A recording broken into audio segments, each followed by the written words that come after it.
দর্শক স্বাগত জানাচ্ছি আমাদের নিয়মিত আয়োজন এখন প্রকাশ অনুষ্ঠানে। গত কয়েকদিন ধরে কিচেন ক্যাবিনেট ইস্যু নিয়ে বেশ সরগরম চলছে আলোচনা সমালোচনা। অন্তর্বর্তী সরকারের সাবেক পররাষ্ট্র উপদেষ্টা সম্প্রতি একটি সাক্ষাৎকারে কিচেন ক্যাবিনেটের কথা বলেছেন। যে বৈঠক প্রতি মঙ্গলবার বসত যমুনায়, প্রশ্ন উঠেছে পারস্পরিক অবিশ্বাসের কারণে কি গড়ে উঠেছিল কিচেন ক্যাবিনেট, যেখানে জায়গা পাননি সব উপদেষ্টা, অথচ ডক্টর মোহাম্মদ ইউনূস জাতিকে মিলেমিশে থাকার আহ্বান জানাতেন। বলা হয়ে থাকে মন্ত্রী উপদেষ্টারা সাবেক হলে তাদের বিবেক জেগে ওঠে। কেন এ কথা বলছি? যুক্তরাষ্ট্রের সঙ্গে চুক্তি ইস্যুতে উপদেষ্টারা কেউ কিছু জানতেন না। সবচেয়ে অবাক করা বিষয়, সাবেক পররাষ্ট্র উপদেষ্টাও কিছুই জানতেন না। বিষয়টা এমন, সব দোষ ডক্টর ইউনূসের, আমি কিছু জানি না। মোটামুটি এসব বিষয় নিয়ে আজ আমরা আলোচনা করব। গোটা আয়োজন জুড়ে আপনাদের সাথে আছি আমি মোস্তফা কামাল স্বপন। আমরা আজকে অনুষ্ঠানের নাম দিয়েছি কেউ কলা খায়নি। এই বিষয়ে কথা বলার জন্য স্টুডিওতে আমন্ত্রণ জানিয়েছে আমাদের সাথে রয়েছেন আমাদের অতিথি রহিন হোসেন প্রিন্স, সাবেক সাধারণ সম্পাদক সিপিবি, আছেন নীলফার চৌধুরী মনি, সংসদ সদস্য। দুজনকেই অসংখ্য ধন্যবাদ। আচ্ছা প্রিন্স ভাই, কেউ কলা খায়নি, তাহলে কলা কে খাইল? কলাটা তো শেষ করে ফেললো। প্রশ্নটা আপনাকে বলি, সেটা হচ্ছে যে গত কয়েকদিন ধরে কিচেন ক্যাবিনেটের কথা আপনারা নিশ্চয়ই শুনছেন, গণমাধ্যম বা সামাজিক যোগাযোগ মাধ্যম সবখানে বেশ সরগরম। এটা নিয়ে আলোচনা সমালোচনা হচ্ছে। বিষয়টা এমন যে অন্তর্বর্তী সরকারের সাবেক পররাষ্ট্র উপদেষ্টা তৌহিদ হোসেন তিনি জানিয়েছেন যে প্রতি মঙ্গলবার এই কিচেন ক্যাবিনেটের বৈঠক বসছে যমুনায়, যেখানে সবাই যেতেন না এবং মূলত ৫-৬ জন তারাই সেখানে মূল সিদ্ধান্ত নিতেন। এটা আমরা এখন জানছি। তাহলে অন্য উপদেষ্টারা আসলে কি কাজ করতেন, আর এটা এখন কেন জানাজানিটা হচ্ছে? আচ্ছা, আপনাকে ধন্যবাদ। আমাদের এমপি সাহেব, ওনাকে ধন্যবাদ জানাই, যারা শুনছেন তাদের শুভেচ্ছা জানাই। না, আপনি ইন্টারেস্টিং আপনার শিরোনামটা, এবং ঠিকই মানে যথাযথই। আমি এখানে একেবারে খুব ছোট ছোট করে 3টা কথা বলি। প্রথমে একটু আসি, তাহলে দেখেন এইটা তো অস্বীকার করার কারোর জো নাই, কিচেন ক্যাবিনেট ছিল, এটা প্রথম। তার মানে এটা ছিল, এবং আপনি শিরোনামে যেটা বলেছেন তার মানে এখানে কোনো ডেমোক্রেসিও ছিল না। এবার আসি দ্বিতীয় প্রশ্ন, তাহলে এখন এই কিচেন ক্যাবিনেটের কারা ছিল খুঁজে পাওয়া যাচ্ছে না, তার মানে অদৃশ্য শক্তি চালাইতো। এবং যেটা একজন উপদেষ্টা বলেছেন যে আগেই তিনি জানিয়েছেন যে ডিপ স্টেট সক্রিয় ছিল, তারা চেয়েছিল 29 তারিখ পর্যন্ত আমরা ক্ষমতায় থেকে, এবং আমাদের কাছে কি কি আবদার করেছিল। তাহলে এই কতকগুলো সত্য এটা বেরিয়ে আসলো। একেবারে শেষে আসি কেন ওনারা বলছেন, সে আলোচনা আমি পরে যাই। তাহলে এই সত্য আমরা কি চাই, আসলে তো এর উদ্ঘাটন করা দরকার। আচ্ছা, উদ্ঘাটন করা দরকার এই জন্যে আগামীতে যাতে আমরা গণতন্ত্রের ধারে পথটা ঠিক মতো চলতে পারি, এটি একটি।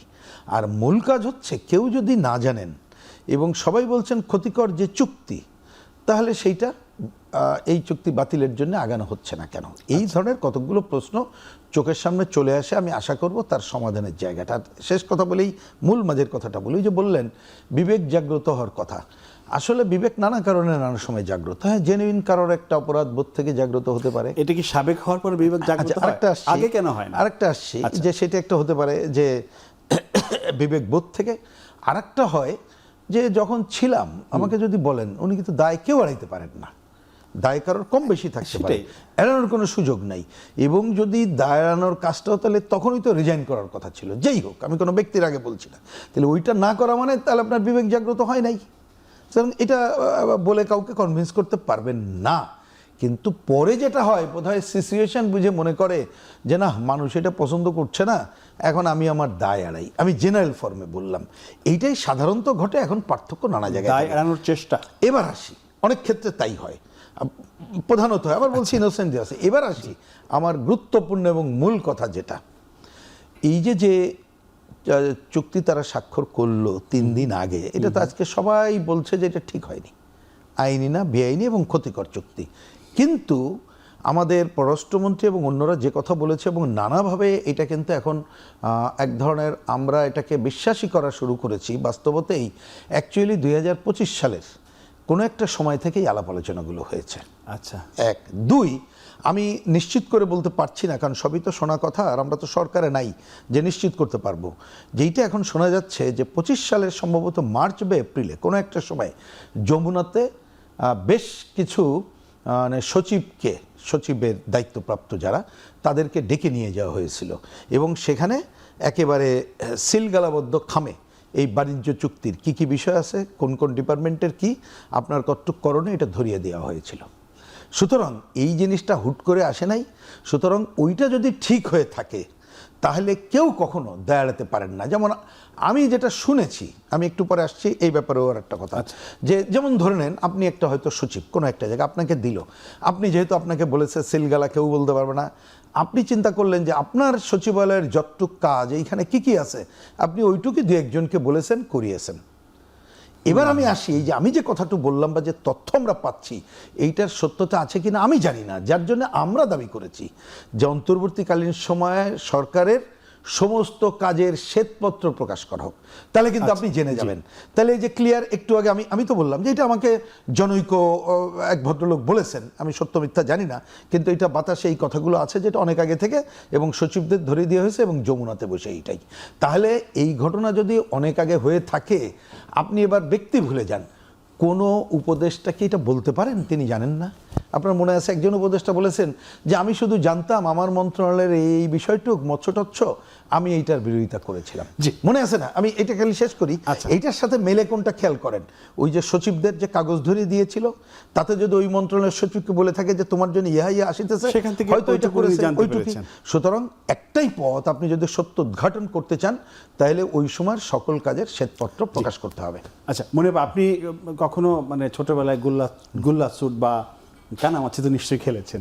আমি খেলেছি। যখন আমি খুব ছোট, আমি হয়তো আমাকে খেলায় নিত না, কিন্তু আমি খেলতাম। কিন্তু আমি যখন দৌড় দিতাম আমাকে কেউ ছুঁতো না। হ্যাঁ, পরে আমি টের পেয়েছি আমি হলো দুধ ভাত। মানে আমি দৌড়াচ্ছি কিন্তু আমাকে কেউ ছুবে না, আমি খেলছি কিন্তু আসলে আমি খেলাই নেই। বিষয়টা কি ওই রকম যে অন্য উপদেষ্টারা তাহলে এই কিচেন ক্যাবিনেটে ছিলেন না, তারা অনেক কিছু জানতেনই না, তাহলে কি ওই গুটি কয়েকজন মানসিক সব সিদ্ধান্ত নিতেন? বা ডক্টর মোহাম্মদ ইউনূস তো জাতির উদ্দেশ্যে অসংখ্যবার ভাষণ দিয়েছেন, নানা সময় নানা কথা বলেছেন এবং সবসময় তিনি জাতিকে মিলে মিশে থাকার কথা বলেছেন, অথচ তার উপদেষ্টাদের অনেককে বাদ দিয়ে তিনি বৈঠক করতেন। বিষয়টা কেমন? ধন্যবাদ যারা শুনছেন এবং আমার সাথে যিনি আছেন, শুভেচ্ছা। দেখেন, ডক্টর ইউনূস বলতে গেলে আমার নিজের প্রতি নিজের না খুব আমার মনে হয় যে আমি এত বোকা, আমি কোনোদিন পড়ালেখা করি নাই। আমি আপনার 2012-13 দিকে একটা সংসদে বক্তব্য রেখেছিলাম।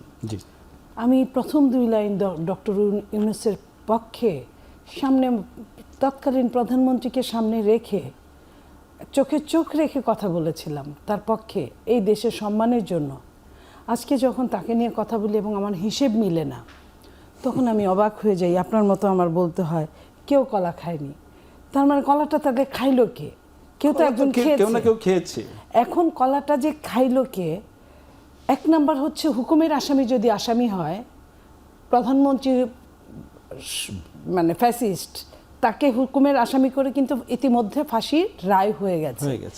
ঠিক তেমনি এইখানে যিনি চিফ মানে চিফ অ্যাডভাইজার, উনিও কিন্তু একটা জায়গায় এইটা কমন পড়ে যাচ্ছে, নাম্বার 1। নাম্বার 2, আপনি কলাটা যে আপনি খান নাই এতে কিচ্ছু আসে যায় না।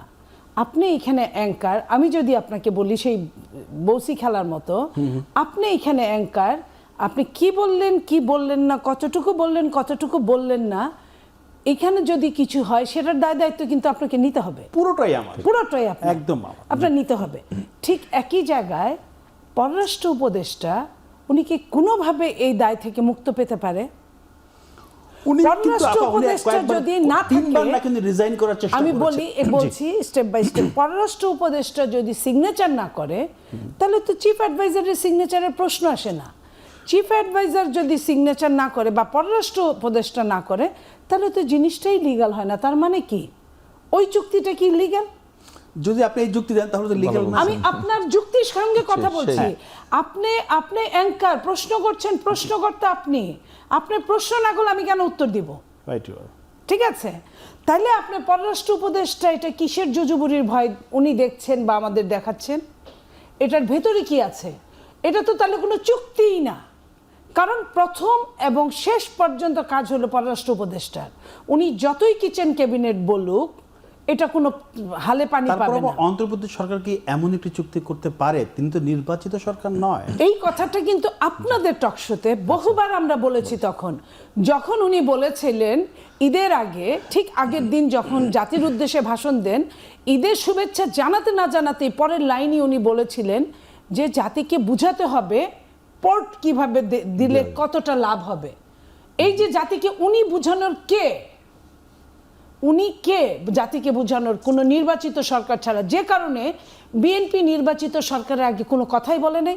এবং সালাউদ্দিন সাহেব কিন্তু সর্বশেষ সংসদে পরে বলেছেন যে এটা না বললে, এটা না করলে ইলেকশনটাই হতো না। ইলেকশনটার যে একটা জরুরি দরকার ছিল, এটা কিন্তু একদম দিনের মতো সত্য। এবং সেটা সাংবাদিকদের জন্য, জনগণের জন্য, নেতাদের জন্য, আমাদের জন্য, প্রত্যেকের জন্য একটা জরুরি ছিল। আবার ছাড় দিতে হয়েছে নির্বাচনে আসার জন্য, অনেক কিছু না দেখার ভান করেছে, ছাড় দিতে হয় নাই। প্রত্যেকটা কথার আগে কিন্তু বিএনপি বলে গেছে, যেমন নোট অফ ডিসেন্ট এখানে ছিল না, যেখানে আমি সিগনেচার করেছিলাম সেখানে ছিল। তার মানে আমি আমার সময়ে যেটা সংসদে পাশ হওয়ার কথা, তখন কিন্তু আমি এটা ধরবো। ওইখানে ঠাকুর ঘরে কেড়ে আমি তো কলা খাই না, আপনার এই কলা খাওয়ার জায়গাটায় বিএনপি কিন্তু প্রত্যেকটা ক্ষেত্রে বলেছে যে আমি কিন্তু এই জায়গাটা এটার বাইরে করব না। হ্যাঁ, এবং একটা পর্যায়ে বিএনপির মুখ দিয়ে বলানোর চেষ্টা করেছে হাকে ভোট দিতে হবে। যদিও ওই ভোটে আপনার 4টা প্রশ্নের একটা উত্তর হয় না, আপনি বামে নিয়ে যান তাও হবে না, ডাইনে নিয়ে যান তাও হবে না, মধ্যপন্থায় নিয়ে যান তাও হবে না। কিন্তু সভা সমাবেশে হ্যাঁ ভোটের পক্ষে প্রচারণা চালিয়েছে। এই যে আপনি লাইনে আসছেন, ওইখানে কিন্তু বলিয়েছে, এই বলানোটার অর্থ হচ্ছে আমরা যে কোনো মূল্যে নির্বাচনটা চাই। নির্বাচনটা চাওয়ার আগে কেউ যে বিএনপি ভোট দেয় নাই, যে ভোট দেয় নাই তাকে কি জোর জবরদস্তি করেছে? করে নাই। আমি বলি প্রথমে এটা নির্বাচনের যিনি চিফ অ্যাডভাইজার ছিলেন নজরুল ইসলাম খান সাহেব, ওনাকে দিয়ে বলানো হলো। উনি বললেন, তারপরে বললেন উনি কে, ওনার কথা কাউন্টেবল না। তারপরে বিএনপির মহাসচিব বললেন এটাও কাউন্টেবল না। এরপরে কিন্তু জনাব তারেক রহমান আজকের মাননীয় প্রধানমন্ত্রীর মাধ্যমে একটা নির্বাচনী জনসভায় বলেছেন, ঠিক আছে, আমরা অস্বীকার করছি না, কিন্তু সেই দিন যদি সেটা না বলতেন তাহলে আজকে নির্বাচনটা হতো না। আপনি কোনো গণতান্ত্রিক সরকারে আমাকে এমপি হিসেবে ডাকতেন না, আমি আগের মতোই আসতাম, নির্বাচন হতো না। না হলে আজকের এই প্রশ্নটাই তো আসতো না। আপনি জানতেনই না ঠাকুর ঘরে কে, আপনি কেউ কলা খেলো কি খেলো না তাতে আপনার কিচ্ছু জানার কোনো অধিকার ছিল না। আজকে এই প্রশ্নটা আসছে, প্রশ্নটা, এবং তারা উইলিংলি নিজে থেকে বলছে, কেউ কিন্তু কোনো কাউকে চাপ প্রয়োগ করে নাই, নিজেরাই বলছে আমি তো ছিলাম না, আমি তো জানি না, আমাকে নেওয়া হয় নাই, আমি 3বার ইস্তফা দিতে গিয়েছিলাম। আরে বাবা, আপনারা না করলো কি? আপনি 3বার ইস্তফা দিতে 3বার কেন? আপনি শিক্ষিত, মার্জিত, এর আগে আপনার সচিবের পদবি ছিল, আপনি দেশের জন্য কাজ করেছেন, তাহলে আপনি কেন, আপনি একবার জন্য হলেও তো আপনি একটা অ্যাপ্লিকেশন লিখে আপনি ইস্তফা দিতেন। তারপরে সরকার যখন রিকোয়েস্ট করতো, জনগণ জানতো, একটা প্রুফ থাকতো। এখন আপনি যত কথাই বলেন যে আপনি 3বার ইস্তফা দিতে গিয়েছেন, এটা কিন্তু প্রযোজ্য না, এটা প্রযোজ্য না। প্রিন্স ভাই, ওই আপনি তো এর আগে বলেছিলেন যে ইস্তফা কেউ দিতে চায়নি বা দেয়নি, কিন্তু আমরা তো জানলাম যে উনি ইন্টারভিউতে বলেছেন যে আমি 3বার চেষ্টা করেছি। সেই বিষয়ে যদি একটু বলেন। আর একটা বিষয় হচ্ছে যে উনি পররাষ্ট্র উপদেষ্টা, মানে উনাকে ভায়োলেট করে, উনাকে অ্যাভয়েড করে, উনাকে না জানিয়ে এত বড় চুক্তি করা কি সম্ভব? এবং আপনি যেটা বললেন, যেহেতু তিনি জানেন না, এই চুক্তির আপনার বৈধতাও নাই। না, আমি একটা করে না, আমি ওইটা বলি নাই যে কেউ কি বলে যে রিজাইন করতে চাইনি নেই। আমি বললাম যে হ্যাঁ চাইতে পারে, কিন্তু যদি তারা জেনুইন মনে করতো এটা অন্যায় কাজ, তাহলে তো চাইলে তো হবে কেন, তো করেই ফেলা উচিত ছিল। ওটা আমি বলেছি। যে এবার আসি, এইটা আমার কাছে অবিশ্বাসযোগ্য মনে হয় যে আমাদের যিনি পররাষ্ট্র, কারণ আমি যদি ভুল না করি, কারণ ওই দেশের স্বাক্ষর করেছেন কিন্তু তাদের পররাষ্ট্র মন্ত্রণালয়ের, এবং এত বড় একটা ঘটনা, তাহলে সেটা হয় কিভাবে? এটা বিশ্বাসযোগ্য হয় না। দ্বিতীয় কথা, যদি এটা বিশ্বাসযোগ্য হয় তাহলে বুঝতে হবে যে এই চুক্তিটা এত বেশি গোপনীয় এবং আমাদের দেশের স্বার্থবিরোধী, বা বিদেশি কোনো ওই যে ডিপ স্টেট বলে যে এইখানে তাদের কথা রাখতেই হবে, তাহলে ইউনূস সাহেব ছাড়া তো আর কেউ জানেন না বিষয়টাই। কিন্তু আমি এই যে গত ফার্স্ট পার্টে যে কথাটা বললাম, যতটুকু আমাদের কাছে খবরাখবর আসছে যে আমাদের সচিব সাহেবদের থেকে দেখে অনেক আগেই এটা জানানো হয়েছিল এবং ধরিয়ে দেওয়া হয়েছিল যে কার্যক্রমের বিষয়গুলো কি কি করতে হবে, তাহলে তো তার সাথে মেলে না। এবং এইটা যদি হয় তাহলে পররাষ্ট্র মন্ত্রণালয় জানবে না, তাহলে একজন, আপনি কোনো ব্যক্তিকে আগে ধরেন না, তাহলে কি করে উনি পররাষ্ট্র মন্ত্রণালয়ে থাকেন, চালিয়েছেন, সেটা তো আমরা বুঝতে পারি না। যদিও উনি ওনার আলোচনায় বলেছেন আরও 2-3 জন ছিল, কার কি পজিশন সেটা আমরা জানি, এটা ওই সময় আমরা জানতাম যে ওনার পজিশন কি, যাকে নিয়ে এসে বলা হয়েছে। তাহলে এইবার আসি ওই যে আমাদের এমপি যে কথাটা বলেছেন, তাহলে ওনার ওই যুক্তিটাই গ্রহণ করাই তো যথার্থ, যে যদি উনি এটা জানেনই না এইরকমই হয়, তাহলে তো এটা ইনভ্যালিডই হয়ে গেছে, তাহলে তো এটা নিয়ে আলোচনা হওয়া উচিত না। আমি বরঞ্চ এই কথাটা তুললাম এই জন্যে, আমাদের পার্লামেন্টে তাহলে আর দেরি না করেই এই আলোচনাটা করা উচিত এবং আমাদের পার্লামেন্ট এটা নাকচ করে দেওয়া উচিত এই চুক্তি। কারণ এই চুক্তির ভয়াবহ দিক কিন্তু অলরেডি আমরা ইমপ্লিমেন্ট হওয়া শুরু হয়েছে এবং আরও বিপদে পড়বেন এইভাবে, যদি আপনি ধরেন কিছুটাও, আমি বলছি যে যেহেতু উনি বলেছেন আপনি যদি এইখানে ইয়েস নো যাই করেন না কেন, তার মানে আপনাকে ভবিষ্যতে এমন অনেকগুলো ঘটনা আসবে, দেখা গেল ওই ডিপ স্টেট এমনভাবে করবে এমপি সাহেবরা জানেনই না, এমপি সাহেব কথা বলার আগেই হয়তো শেষ হয়ে গেছেন, মানে কাজটা সমাপ্ত হয়ে গেছে। আমি এই অর্থে শেষ হওয়া মিন করছি। আমি এখানে একটা লাইন যোগ দিতে চাচ্ছি একটুখানি, সেটা হলো আপনার খেয়াল আছে যখন এই সরকার গঠন হলো, প্রথমে আমেরিকা থেকে ট্রাম্প সাহেব একটা চিঠি লিখলেন শুভেচ্ছা জানিয়ে, শুভেচ্ছা চিঠির মধ্যে কিন্তু ঢুকিয়ে দিলেন যে চুক্তিটার কথা মনে রাখবেন। এই প্রথম চুক্তি নিয়ে আলোচনাটা হলো। নাম্বার 2, এই শেষ করি, নাম্বার 2 হলো উনি কিন্তু তার 2-1 দিনের মধ্যে এটাও বুঝিয়ে দিলেন এই দেশের পেছনে ওনাদের $29 বিলিয়ন খরচ হয়েছে। তা এই জায়গাগুলো কিভাবে আসলো? এখানে আচ্ছা, $29 বিলিয়ন ডিফারেন্ট থিং। যদি 29 বিলিয়ন, আমি খালি মন্তব্য করে যাই, যদি ওই তথ্য সঠিক হয় তাহলে তো পুরো আন্দোলন এবং এই যে কালার রেভলিউশন আজকে দুনিয়াতে যে চেহারা দেখা যায় সেইটা কি ছিল না ছিল, ওই আলোচনা চলে আসবে, সেটা ডিফারেন্ট আলোচনা যায়। 29 বিলিয়নের খরচ কিভাবে হয়েছে হিসাব চেয়েছিলেন? জি না, আসি ওটা যদি আলোচনা হয় পরে করতে পারি। আমি বলছি এটা গুরুত্বপূর্ণ এবং ওই আলোচনা হওয়া দরকার, তাইলে আমরা কিন্তু আন্দোলন গতিবিধি কে কিভাবে গেলাম না গেলাম এটা চলে আসবে। কিন্তু আমি ওই জায়গায় থাকি যে আগের যে আলোচনা হচ্ছিল যে এইটা খুবই গুরুত্বপূর্ণ। উনি খুবই, আমি ধন্যবাদ জানাই, উনি ভালো কথাই মনে করে দিয়েছেন যে আমেরিকান প্রেসিডেন্ট ট্রাম্প তার শুভেচ্ছা বার্তায় কিন্তু এটা বলেছিল এবং এটা মনে রাখা দরকার। অনেক কিছু আপনি এই যে চুক্তি হওয়ার পরে এটাকে ইমপ্লিমেন্টের জন্য আমাদের বিভিন্ন জায়গায় হচ্ছে নতুন নতুন আইন প্রণয়ন বা আইনের সংশোধন দরকার হয়। আসলে ওই কাজটা কিন্তু করতে চায় আমাদের দেশে। খেয়াল করবেন আমাদের ওই যে রাষ্ট্রদূত যিনি আছেন তিনি আমাদের বাণিজ্য মন্ত্রীর সাথে বৈঠক করে এই কাজগুলোর কথা কিন্তু বলেছেন। এবং যেদিন একজন সংসদ সদস্য, স্বতন্ত্র সদস্য রুমিন ফারহানা যে আলোচনা করতে গেলেন, ওইটা কিন্তু যে আমাদের বাণিজ্য সচিবের, বাণিজ্য মন্ত্রীর সাথে যে রাষ্ট্রদূতের যে বক্তব্য, ওইটাকে ধরে তিনি কথা বলেছিলেন। মানে আলোচনাগুলো কিন্তু এই জায়গায় আসছে। তাহলে মানে আমি বলছি যে ঠিক আছে, আমরা ওইটা নিয়ে কে খোলা খাইনি খাইলো না ওটা নিয়ে আমরা আলোচনা করবো। আমি বলছি শ্বেতপত্র প্রকাশের মধ্য দিয়ে ওইটা আমরা জানতে পারবো। কিন্তু এই জিনিস গুরুতরভাবে বেরিয়ে আসছে, এমন একটা ঘটনা বাংলাদেশে ঘটে গেল যে বাংলাদেশের স্বার্থ বিরোধী বলে আজকে বুদ্ধিজীবী সহ অধিকাংশ মানুষ মনে করছে যে আমরা জানতাম না।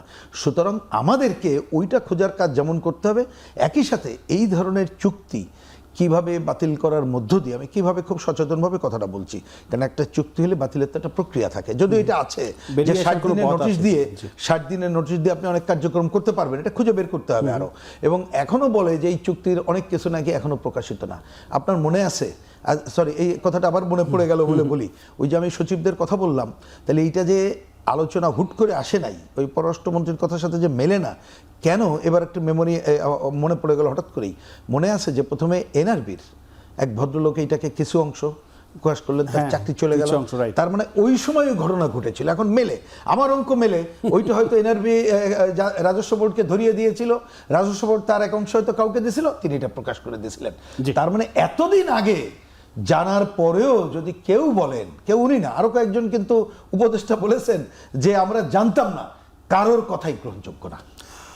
বিরতির পরে আলোচনা করতেছি। দর্শক, একটা বিরতি নিচ্ছি, ফিরছি শীঘ্রই, সাথেই থাকুন।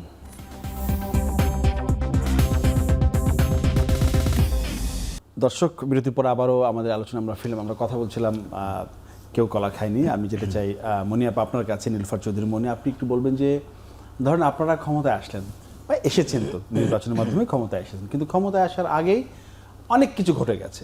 আপনার এই যে আমরা যে মার্কিন সাথে আমাদের যে বাণিজ্যিক চুক্তি সেটা হয়েছে, আমরা শুরুতে এই জ্বালানি সংকটে পড়েছিলাম, তারপরে এখন তো হাম প্রকট আকার ধারণ করেছে, প্রায় 500 বেশি মানুষ, শিশু মারা গেছে। তো আরও যা ঘটনা ঘটছে, আরও যা ঘটবে, ওই সময় যা ঘটেছিল, বেশিরভাগই দায় আপনাদের উপর এসে পড়ছে, কারণ আপনারা এখন ক্ষমতায়, আপনারা ক্ষমতা। এখন এই সমস্ত দায় থেকে বেরিয়ে আসার উপায় কি? বিশেষ করে এই চুক্তি থেকে বা রিভিউ করার বা এটাকে আরো সংশোধন। দেখেন, আপনার সবগুলো কথা একদম 100% সত্যি, যে কিন্তু এটাও কিন্তু সত্যি, পৃথিবী আগের জায়গা এখনের জায়গা এক না। কারণ এখন সোশ্যাল মিডিয়া এমন যে মানুষ কিন্তু কোনো কথা আপনি চিন্তা করার আগে আরেকজন চিন্তা করে বলে ফেলেছে। আচ্ছা। তো এই যে হামের যে টিকার জন্য আমরা দায় না, এটা যে দুই সরকার আগের দুই সরকারেরই গাফিলতি আছে এবং সর্বশেষ সরকারের গাফিলতি চরম আকার। তাকে বলা হয়েছিল, সে বলেছে আমরা নিজেরাই উৎপাদন করব, কিন্তু সে উৎপাদনের করে নাই। তো এই যে এই জায়গাটায় আর হামের টিকা এমন না যে আজকে দিলেন কালকে আপনার এফেক্টেড বাচ্চাটা ভালো হয়ে গেল, তা না। এটা একটা টাইম, লেন্দি টাইমের ব্যাপার আছে। 6 মাস 1 বছর তার শরীরে ওটা তাকে অ্যান্টি বডি হিসেবে তাকে রেডি করবে। সেইখানে বিএনপি দায়িত্ব নিয়েছে। তারপরে পরে এই ঘটনাগুলো, যুদ্ধ, পৃথিবীতে যে যুদ্ধ হয়েছে সেটার সঙ্গে বাংলাদেশের কোনোই সম্পর্ক নাই। বিএনপি তো অনেক দূরের কথা, বাট ফলাফলে কিন্তু সম্পর্ক আছে। তারপরে আপনার এই যে এই চুক্তিগুলো, এই চুক্তি বিএনপি তখন ইলেকশন হয় নাই। ইলেকশন না হলে আপনি একজনকে দায় দিতেই পারেন না, দায়িত্বই নেওয়া হয় নাই। 3 দিন আগে কিভাবে সরকার নিল এটা বলবে কে বলেন? এটা বলার কথা হলো সংসদে বিরোধী দল, যারা ছায়া সরকার, যারা স্বচ্ছতা রেডি করবে যাতে সরকার অস্বচ্ছ না হতে পারে, তারা একটা শব্দ করে না। কারণ তাদের কান টানলে মাথা আসবে। 18 মাসের সরকার যে তাদের সরকার ছিল, আমরা তখন বলেছি, আপনারা অবাক নয়নে তাকিয়েছিলেন, আপনারা কখনো বিশ্বাস করেছেন, কখনো করেন নাই। এখন প্রমাণ পান আপনি। এই যে এই 3টা প্রবলেমের কথা বললাম, এই 3টা প্রবলেম নিয়ে কয়বার কথা হয়েছে? যত না কথা হয়েছে গণরায় নিয়ে, গণভোট নিয়ে। যে গণভোটের কোনো আপনার 4টা প্রশ্নের একটা উত্তর, যে গণভোট সংবিধানে নাই, যে গণভোট হওয়ার আগে আরেকটা গণভোট হওয়া উচিত, যে এই গণভোটটা হতে পারবে কি পারবে না। তো এটা নিয়ে আপনার অবান্তর সময় নষ্ট করা হয়েছে, যেখানে প্রতি মিনিটের দাম লাখ লাখ টাকা। সেইখানে সময় নষ্ট করলেন, আপনি আসল কথায় আসলেন না। আজকে যখন তৎকালীন উপদেষ্টারা নিজে থেকে বলা শুরু করেছে, আমি কলা খাই নাই, আমি ছিলাম না, আমার করার কিছু ছিল না, আমি কিচেন ক্যাবিনেটের কেউ না, এই ধরনের কথা, সে সৈনিক বিশেষজ্ঞই হোক আর অসৈনিক বিশেষজ্ঞই হোক, সবাই কিন্তু একই লাইন বলছে। সে আপনার ইকোনমিস্ট হোক আর গরু ব্যবসায়ী হোক, সে কিন্তু একই কথাই বলছে। তো সেই জায়গায় আমরা বলতে চাই, এটার তো একটা শেষ আছে। আমরা সেটা দেখার জন্য আমরাও তো চাই। সরকারি দল আপনি জানেন অনেক কিছু চাইলেই বলতে পারে না, সরকারি দল করতে পারে, বলতে পারে না। তো সরকারি দলের এখানে মুখ বন্ধ, তাহলে বলবে কি? বিরোধী দল কিংবা আপনাদের মতো যারা সাংবাদিক, বিদগ্ধ, ওনারা রাজপথের বিরোধী দল, বাম সংগঠন, ওনারা বললে এমন একটা পর্যায়ে নিতে হবে যাতে সরকার জবাব দিতে বাধ্য হয়। সরকার তখন স্বচ্ছতা দেখাবে যে সে কতটা ছিল, কতটা দায় তার আছে, কতটা দায় তার নাই। এই কথাটাই সরকার বলতে পারে। এখন আমার যেখানে দায়ের কথা বলবো, সেখানে যদি আমি প্রশ্ন করা শুরু করি, তাহলে তো কিছুই মিলল না, শুধু ছিলই। তা এই জায়গাটায় আপনি বলেন যে কে এই দায়টা নিবে, কার এই দায়টা? আপনারা আমাদের দুজনকে না ডেকে আপনারা যদি এরকম যে আজকে বিরোধী দলের কাউকে এনে এই প্রশ্নটা জিজ্ঞেস করতেন, কারণ সেই দিন তারা কিন্তু ধর্মভিত্তিক রাজনীতি করেন, অথচ তারা অসত্য কথা বলার তাদের জুড়ি নাই। ওনাদের চিফ বললেন যে ওনারা তখন ছিলেন না। তো আপনি দেখেন সেকেন্ড ম্যান ওনাদের তাহের সাহেব, উনি কিন্তু একটা ওই দিনের ঘটনার পরে উনি কিন্তু একটা কনফারেন্স করেছিলেন, নিশ্চয়ই আপনি জানেন। সেইখানে কিন্তু তার কিছুটা স্বীকারোক্তি আছে। তো সেই জায়গায় তারপরে তারা অস্বীকার করেন তারা ছিলেন না। তাহলে এইখানে এই দায়টা তারা ছিলেন না, আপনার তৎকালীন সরকারের উপদেষ্টারা ছিলেন না, তাহলে কে ছিল? বিএনপি একাই ছিল? বিএনপি ছিল? বিএনপির আজকের মাননীয় প্রধানমন্ত্রী কি যায় এটা করে নিয়ে আসছে? আপনার এই যে কথাটা বললাম যে ইলেকশন হতে না হতে শুভেচ্ছার সঙ্গে শুভেচ্ছা পত্রতে কখনো কি এটা যায় যে আপনার চুক্তি মনে করিয়ে দেওয়ার? তো সেটা আমরা দেখেছি। যেমন আমরা ঈদের শুভেচ্ছায় আমরা দেখেছিলাম যে পোর্টের কথা, ঠিক তেমনই এটা দেখলাম। তো এই যে মিলছে না, অথচ ছিলে যাচ্ছে, বাংলাদেশের খবর হয়ে গেছে, সেইখানে কতদিন আর তারা চুপ করে থাকবে? জি প্রিন্স ভাই, আপনি একটু বলবেন সেটা যে এই যে মানে চুক্তি হলো বা কিচেন ক্যাবিনেটের কথা আমরা বলছি, এটা কি পারস্পরিক একটা অবিশ্বাসের কারণে কি সবাইকে না নিয়ে কিচেন ক্যাবিনেটে অল্প কিছু মানুষ নিয়ে বসা। ডক্টর ইউনূস কিন্তু ওই যে আমি আপাকেও বলেছিলাম যে উনি কিন্তু প্রায় ভাষণে সবসময় বলতেন জাতিকে মিলেমিশে থাকতে হবে, আহ্বান জানাতেন তিনি। কিন্তু তিনিই তো আপনার গুটি কয়েকজন মানুষকে নিয়ে বসতেন, অন্য উপদেষ্টারা সেখানে সুযোগই পেতেন না। আর চুক্তির ইস্যুতে যেটা হচ্ছে যে বিএনপি, জামাত বা এনসিপি ওনাদেরকে তো নাকি আগেই জানানো হয়েছিল। না, আমি অনেক আলোচনা তো ছোট ছোট দুইটা কথা বলি এবং এর সাথে খালি যুক্ত করি যে বাতিল করার প্রক্রিয়া সম্পর্কে। হ্যাঁ। তার আগে শুধু এইটা বলি যে যে যত কথা বলুক না কেন, এটা তো বোঝা যায় ইউনূস সাহেব সম্পর্কে যে উনিও বললেন বা অনেকেই বলছেন যে একটা আকাঙ্ক্ষা ছিল, কি আমরা দেখলাম। তা এই ভদ্রলোক যে তার কর্তৃত্ববাদী পজিশন এবং নিজের স্বার্থ, বিভিন্ন জায়গায় তার মামলা প্রত্যাহার থেকে শুরু করে তার কি বলে যে টাকা পয়সা মৌকুফ সহ সবই এটা জানি, পুরনো মানে বিশ্ববিদ্যালয়, তার মানে এইটা দিয়েই বোঝা যায়। তাই এই ধরনের সেই লোক তার ট্রাস্টের 2-4 জন চিন্তা করতে পারে, সেটাই একটা দেখা গেল। আরেকটা হলো এখানে আজকে আলোচনা উঠছে, আমি সেই আলোচনার সময় নাই বলে করছি না, যে $29 বিলিয়ন বিষয়টা আসলো। তাহলে সেইটা যদি ওই ডিপ স্টেটের ওই ধারাটা প্রধান হয়ে থাকে, তাহলে তাদের এইখানে নির্ধারিত 2-1টা লোক ছিল, যা করবে শেষ বেলায় তাদেরকে দিয়েই করাবে। কিচেন ক্যাবিনেট তাদেরকে নিয়ে গঠিত হয়েছিল। এ ধরনের আপনি যদি সময় নিয়ে বলেন, এটা আমরাও আমাদের অভিজ্ঞতার আলোকে দেখতে পারবো। যেমন ধরেন, আমি খালি একটা কোশ্চেনটা তুলে রাখি বোঝার জন্য, যে বিভিন্ন রাজনৈতিক দলকে যখন ডাকতো আমরা দেখেছি মাত্র 1-2 জনকে দায়িত্ব দেওয়া হতো।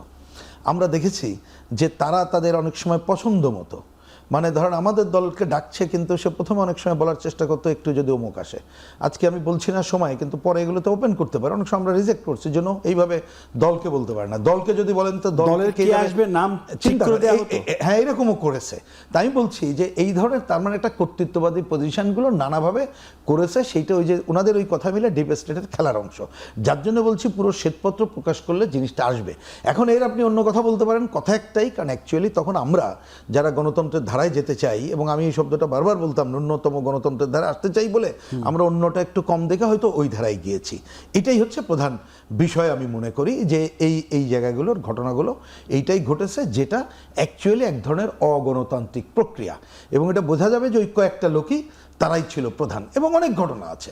আমি এরকম আমাদেরও আমরা ধরেন ওইখানে ছোট মানে যে দল হইলো এরকম দেখা যায়। আমি প্রসঙ্গক্রমে খালি বলি, ধরেন জাতিসংঘের ওই যে মহাসচিব আসলেন না, তখন জাতিসংঘ একটা আমন্ত্রণ জানিয়েছিল, আমিও সেখানে ছিলাম। কিন্তু যাওয়ার পরে দেখা হলো মির্জা ফখরুল ইসলাম আলমগীরকে 2 মিনিট কথা বলতে দিতে, আমি দায়িত্ব নিয়ে কথা বলছি, 2 মিনিট কথা বলতে দেওয়া হলো, যে 2 মিনিটে আপনি কথা বলেন। 2 মিনিটে কি শোনেন না, আমি গেলাম বাম ফ্রন্টের, আমাকে কথাই বলতে দেওয়া হলো না। আর এনসিপির ওদের জন্য আলাদা একটা বৈষম্য বিরোধী করলো, আর এনসিপি যাওয়ার পর একটা চোতা পড়লো প্রায় 8-10 মিনিটের। ইট ইজ এ রিয়েলিটি গেল এটা একটা। এখন আসি যে ওই যে বললাম যে আপনাকে মনে রাখতে পারে, আমি সংসদ এবং বিরোধী দলের 2টা মন্তব্য করি, ওনাকে যেটা জিজ্ঞেস করছেন। দেখেন এইখানে বিরোধী দল যারা, এ তো দেখি মেড ইন আমেরিকা ফুললি। কিছুদিন আগে দেখলেন না এনসিপি অফিসে আমেরিকান রাষ্ট্রদূত গেল, আর জামাতের কথা নাই বা বললাম আর কি, এগুলো তো দেখাই যায়। এখন বিএনপি তার কাজের মধ্য দিয়ে তাকে প্রমাণ করতে হবে সে কি মেড ইন আমেরিকা না দেশের স্বার্থ রক্ষা করবে, এটাই। এখন একটা সুবিধা আমি বলি, সেটা কি জানেন? আচ্ছা, 3টা কথা বলি। একটা হচ্ছে এটা কোনো নির্বাচিত সরকার করে নাই, বর্তমান সরকার এটা বলতে পারে। 2 নম্বর, আমার সংবিধান কি বলে? সংবিধান বলে যে কোনো চুক্তি যদি করা হয়ে থাকে আগে, এটা কিন্তু সংবিধানে প্লেস করতে হয়, সংবিধানে আছে। তারপরে যে এত ঐক্যমত্যতার কথা যারা বলে, সেখানে কি করা হয়েছে জানেন? ঐক্যমত্যের আলোচনায় যেটা হয়েছিল, এটা আমি আইন বলছি না, ঐক্যমত্যের আলোচনা হয়েছে, কোনো চুক্তি যদি কেউ করে নিয়ে আসে পার্লামেন্টে রেকটিফাই করতে হবে। তাহলে আমাদের কাছে তো এই পথগুলো আছে, তাহলে সেই পথ আমরা করলেই কিন্তু জিনিসটা হয়ে যাবে। আর ইতিমধ্যে নিদর্শন আছে, মালয়েশিয়া বাতিল করেছে, আর আমেরিকান কি বলে আদালত কিন্তু ট্রাম্পের ওই চুক্তিকে গ্রহণ করে নাই, সে পরে তার অন্য অধিকার বলে করেছে, এবং যে কোনো সময় এটা কিন্তু বাতিলের প্রক্রিয়ায় যেতে পারে। সুতরাং আগে আমাদের দেখতে হবে আমাদের স্বার্থ কতটা ক্ষতি হবে, সেই জায়গায় আমরা কি ভূমিকা নেব।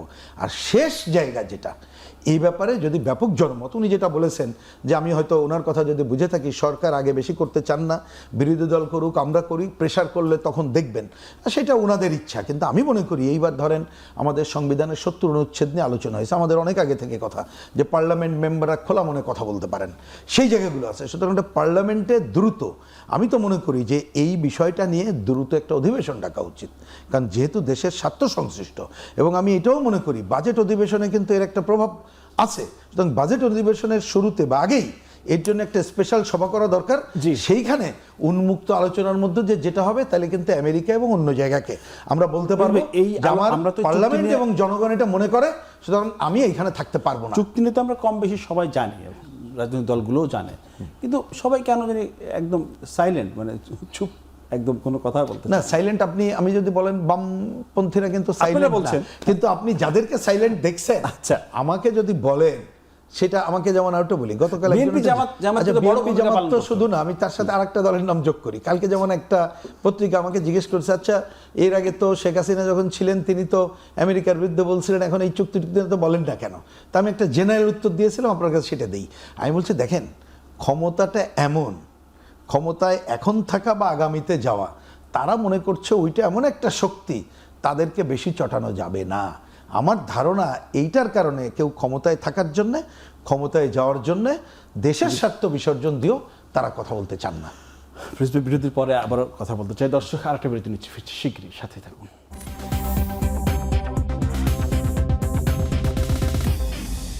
দর্শক, বিরতির পর আবার ফিল্ম আমাদের আলোচনা। আমরা যে বিষয় নিয়ে কথা বলছিলাম সেটি হচ্ছে যে কলা তো আমি খাই না আর কি। যাই হোক, আপা আপনার কাছে জানতে চাচ্ছি সেটি হচ্ছে যে আওয়ামী লীগের ভারত নির্ভরতা থেকে বেরিয়ে আমরা কি অন্য কোনো শক্তি বলি যে আমেরিকার দিকে যাচ্ছি কিনা? দেখেন, আসলে প্রশ্নটা একটা খুব মানে জটিল। আমরা বলতে আপনারা যাচ্ছে কিনা, সরকার যাচ্ছে কিনা? না, সরকার যেদিকে, সরকারের, এটা সরকারের প্রশ্ন না। হ্যাঁ। এটা যদি ভৌগোলিক অবস্থান থেকে বাংলাদেশে একটা ইম্পর্টেন্ট জায়গায় আছে, যে কারণে অনেক বছর আগে থেকেই এই নজরটা অনেকের নজরে আছে। কখনো প্রতিবেশী দেশের, কখনো আরো বড় দেশের, কখনো 2000 মাইল দূরের আগের এক দেশের, এরকম কখনো আপনার সাউথ এশিয়ার যে সবচেয়ে এখন অর্থনৈতিকভাবে রিচ দেশের এই জায়গাটায় আমি মনে করি যে বাংলাদেশের জনগণের এটা হলো গরিবের সুন্দরী কন্যার মতো। তাকে অবশ্যই কৌশল করে টিকে থাকতে হবে। যে কৌশল করে শহীদ প্রেসিডেন্ট জিয়া রহমান ছিলেন, যে সকলের সঙ্গে বন্ধুত্ব, কারোর সাথে শত্রুতা না। জি, হ্যাঁ, যে কৌশল করে আপনার এই 55 বছর অনেকটা গিয়েছে, অনেকটা সমস্যা জর্জরিত হয়েছে, সেই কৌশলের মধ্যে আমি মনে করি যে থাকা বাঞ্ছনীয়। কারণ আমরা যে মনে করি, আমরা কিন্তু খুব আবেগী জাতি। আমরা মনে করি যে কেউ একটু ভালো করে কথা বললো, আমরা গদগদ হয়ে মনে করি যে ইস, তাকে আমরা সব দিয়ে দিই, কতই আপন, সব দিয়ে দিই। ওই যেমন ধরেন, এর আগে সরকারের পররাষ্ট্রমন্ত্রী বলছিলেন যে ভারতের সঙ্গে আমাদের সম্পর্ক স্বামী স্ত্রী। এটা যে বলা জঘন্যতর একটা কথা, এটাও উনি বুঝেন। অথচ সারাটা জীবন জাতিসংঘে সময় ব্যয় করে আসছে, এত বড় বড় চাকরি করে আসছে, কিন্তু কথা বলার সময় কিন্তু সে রাজনৈতিক হতে পারেন নাই। তো একই জায়গায় আমাদের সবাইকেই দরকার। এই পৃথিবীতে জিও পলিটিক্সে এখন কেউ এককভাবে দেশ চালাতে পারে না, আবার কেউ কারো দেশ দখলও করে না। রস কস সব কিছু নিয়ে নেয়, মানুষগুলোকে পরিত্যক্ত হিসেবে ফেলে রেখে যায়। সেটা যদি আমরা জানি, তাহলে আমাদের ব্যক্তিত্ব, আমাদের আপনার মেরুদণ্ড সোজা করে চলার জন্য যে পন্থা অবলম্বন করা দরকার সেটাই করা উচিত। কারণ আমার কথা হচ্ছে যে মুরল রাষ্ট্ররা এই মুহূর্তে আমাকে কেন ব্যবহার করবে? আমি ভালো থাকার জন্য নেভার এন্ড নেভার তারা তাদের প্রয়োজনে আমাকে ব্যবহার করবে। সেইখানে আমি কখন আমার গলা কাটা গেল আর কখন আমার মাঝখানে ভেতরটা কাটা গেল, এতে তাদের কিচ্ছু আসে যায় না।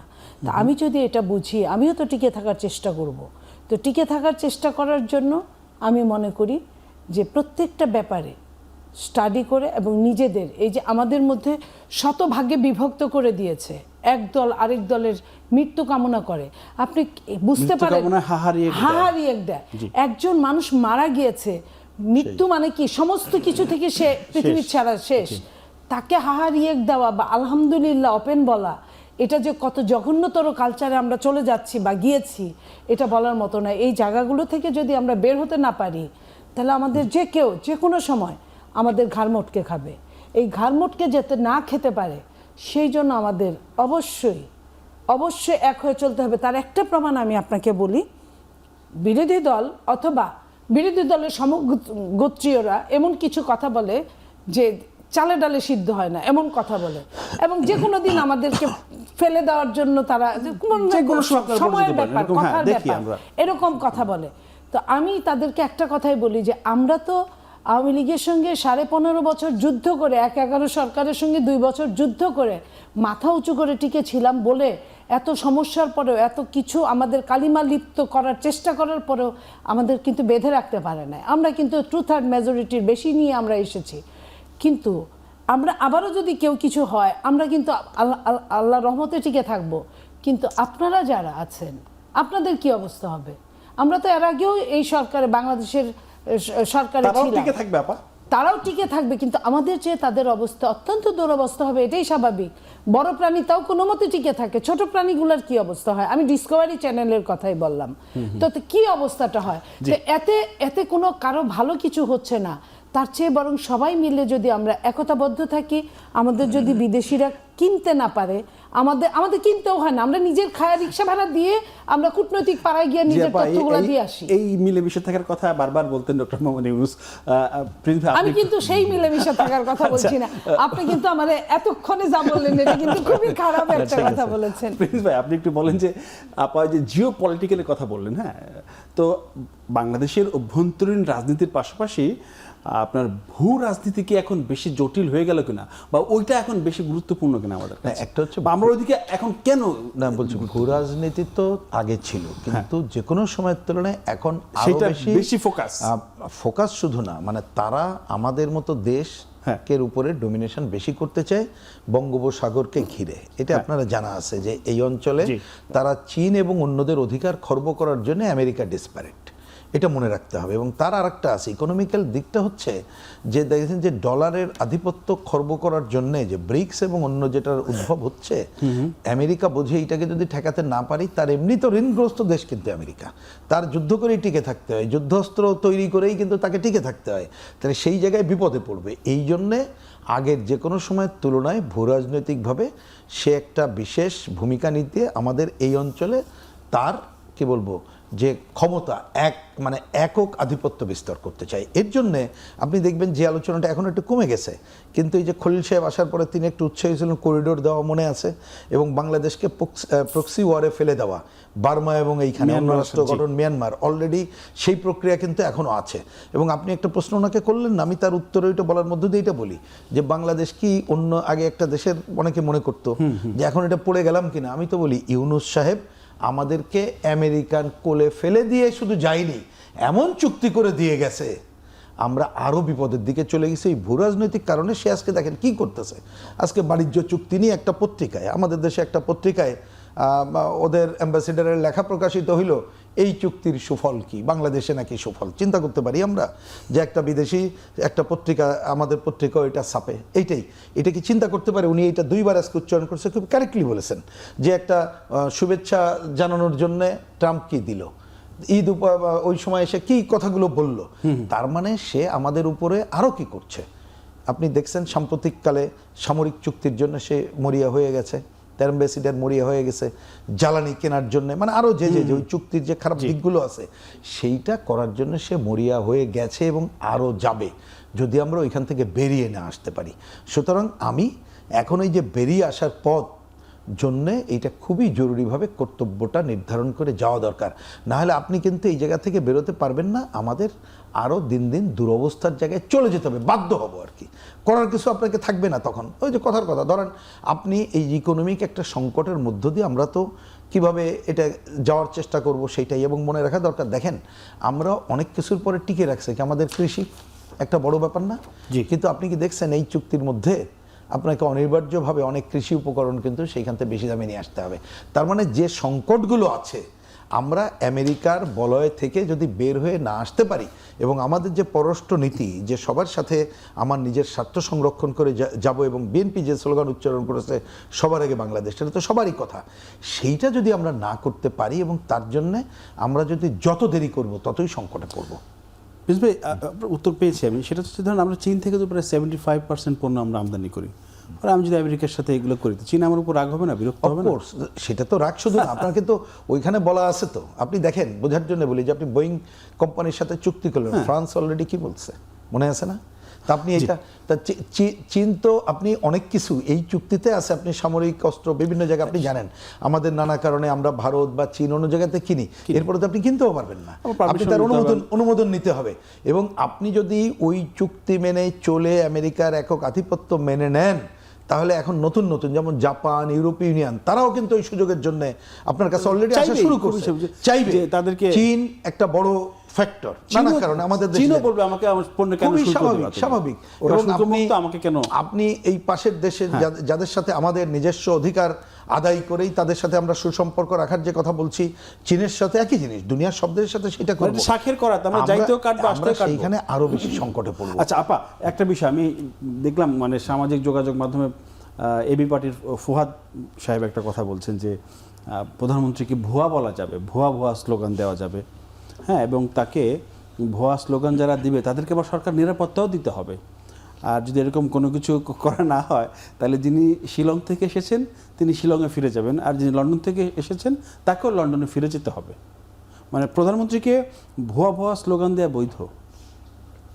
তারা এগুলো তারা কিছুই মনে করে না, এবং এটা মনে করে যে এই যে জেনজি বলি, এই যে 5ই আগস্টের পরে যে ঘটনাগুলো, একটা রেভলিউশনে অনেক কিছু হয়, রেভলিউশন টুক ঠিক আছে, কিন্তু তারপরে তারা যা শুরু করেছে, এই যে তারা কোথায় ছিল, কতটুকু ছিল, কত দিন ছিল, এই যে কথাগুলো যে বলছে একটা প্রধানমন্ত্রীকে, ঠিক আছে পৃথিবীর অনেক দেশে প্রধানমন্ত্রী নিয়ে ট্রল হয়, আমাদের মাননীয় প্রধানমন্ত্রী তো সেটা নিয়ে মাইন্ড করে না, কিন্তু তাদের সব কিছু বৈধ, আমাদের সব কিছু অবৈধ। আপনি খেয়াল করেন যে জামাতের একজন নারী আমাদের সন্তান, প্রধানমন্ত্রীর সন্তান, জাইমাকে নিয়ে, সে তো রাজনীতি করে না, এখন পর্যন্ত একটা শব্দ আপনাদের বলতে পারবেন না যে সে রাজনৈতিকভাবে বলেছেন। তাকে নিয়ে যখন বাজে কটূক্তি করলেন, সেইখানে সেই পুলিশ বা সেইখানে কোনো নেতার মাধ্যমে হয়তো অ্যারেস্ট হয়েছিলেন, বাংলাদেশের সরকার যদি না চাইতেন তিনি তো ছাড়া পেতেন না। এত নোংরা কথা ফেসবুকে লেখার পরেও ছাড়া পান, এটা কি আমাদের দুর্বলতা? আমি বুঝি না যে আপনার ডক্টর ইউনূস, আপনি বারবার একটা কথা বললেন, আমাকেও বললেন, ডক্টর ইউনূস যে কথাগুলো বলতেন সে কি সেটা করতেন? সে সাংবাদিকদের অ্যারেস্ট করে নাই তার বিরুদ্ধে কথা বলার জন্য, সে অনেককে অ্যারেস্ট করে নাই, বাট বিএনপিকে আপনি দেখান তো একজন কাউকে ওরকম অ্যারেস্ট করেছে কিনা, বরং ছেড়ে দিয়েছে। ওই সময় যারা অ্যারেস্ট হয়েছে অনেকেই ছাড়া পেয়েছে, আরও ছাড়া পাওয়ার পথে। তো সেইখানে আমার যদি ভালো ব্যবহার যদি দুর্বলতা হয়, এটা একবার, দুইবার, তিনবার, তারপরে কিন্তু আমিও কখনো অ্যাকশনে যাব না, এটা কে বলেছে? অন্যায় সবসময় অন্যায়, আপনার জন্য অন্যায়, আমার জন্য অন্যায়। নীলুফার চৌধুরী মনি, আপনাকে অসংখ্য ধন্যবাদ। রোহিণ হোসেন প্রিন্স, দুজনকে ধন্যবাদ জানাচ্ছি। দর্শক, আজ এ পর্যন্ত, আগামীতে নতুন কোনো বিষয় আমরা কথা বলবো। সে পর্যন্ত সবাই ভালো থাকবেন, নিরাপদে থাকবেন। সবাইকে ধন্যবাদ, শুভরাত্রি।